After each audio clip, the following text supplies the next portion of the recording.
अगर आपने सहारा से बीमा पॉलिसी ली है तो आपके लिए राहत है।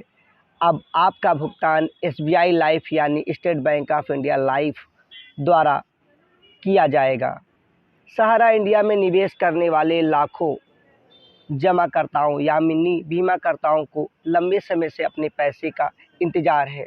सुप्रीम कोर्ट और सेबी के आदेश और फिर गृह मंत्री अमित शाह के बयान के बाद इसे लेकर लोगों की उम्मीद भी बढ़ गई है।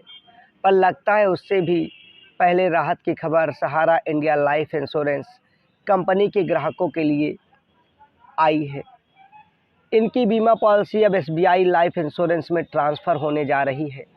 यानी सहारा का मर्जर नहीं, इनकी देनदारियां, भुगतान और परिसंपत्तियां एसबीआई लाइफ के हाथ में जाएंगी और वो अपने बीमा होल्डर ग्राहक की तरह भुगतान करेगा। यानी सीधे शब्दों में कहा जाए तो सहारा लाइफ इंश्योरेंस में पॉलिसी लेने वाला एसबीआई लाइफ का ग्राहक हो गया है। बीमा सेक्टर के रेगुलेटर इरिंडा ने एसबीआई लाइफ से कहा है, सहारा इंडिया लाइफ के बीमा धारकों की पॉलिसी को अपने पास ट्रांसफ़र कर लें। ऐसा होने के बाद इन बीमा पॉलिसी को चलाने और क्लेम देने की जिम्मेदारी अब एसबीआई लाइफ की ही होगी। यानी इसके बाद सहारा लाइफ इंश्योरेंस से कोई मतलब नहीं है। सीधे शब्दों में कहा जाए तो निर्देश के मुताबिक संकट का सामना कर रहा सहारा समूह को Sahara India life insurance corporation limited को 2004 में बीमा के लिए लाइसेंस मिला था। इस सेक्टर की सभी एसेट्स एसबीआई लाइफ को ट्रांसफ़र होंगी, केवल बीमा सेक्टर की, याद रखिएगा। इसी के साथ कंपनी की देनदारियों की जिम्मेदारी भी एसबीआई लाइफ इंश्योरेंस की ही होंगी। यानी इन 2 लाख पॉलिसी क्लेम नियम और शर्तों के मुताबिक एसबीआई लाइफ भुगतान करेगा। सहारा इंडिया लाइफ इंश्योरेंस ने साल 2004 में बीमा सेक्टर में अपना लाइसेंस प्रमाण पत्र लेते ही कदम रखा। कंपनी के उस समय बहुत अच्छी ग्रोथ के साथ ग्राहक बने। धीरे धीरे हर कंपनी में ढलान उचान होती है, इसी तरह सहारा के साथ हुआ। 2 लाख से ज़्यादा कस्टमर बीमा पॉलिसी सहारा से लिए हैं और साल 2017 में सहारा समूह को लेकर वित्त चिंताएं शुरू हुई और कंपनी के कामकाज की देखभाल के लिए इरांडा ने एक एडमिनिस्ट्रेटर नियुक्त किया।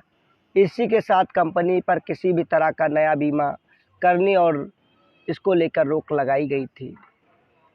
तब भी एसबीआई लाइफ को कंपनी की पॉलिसी ट्रांसफ़र करने का आदेश दिया था, लेकिन सेबी और सहारा केस के चलते ये संभव ना हो सका।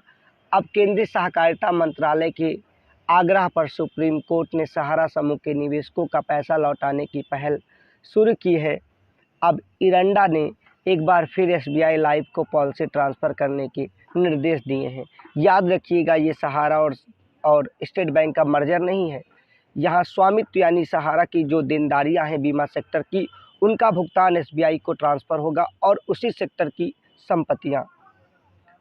इरिंडा के निर्देश के अनुसार शुक्रवार देर शाम आए आदेश के बाद कुछ लोगों को कन्फ्यूजन पैदा हुआ कि सहारा इंडिया लाइफ इंश्योरेंस कंपनी का मर्जर एसबीआई लाइफ में होने जा रहा है।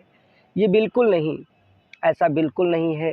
केवल परिसंपत्तियों का और देनदारियों का मर्जर हो रहा है। यानी सहारा इंडिया लाइफ इंश्योरेंस की जितनी देनदारी है अब वो एसबीआई लाइफ की हो गई है। कंपनी के पास सहारा इंडिया लाइफ की सिर्फ बीमा पॉलिसी ट्रांसफ़र होंगी, ना कि उसका मर्जर होगा।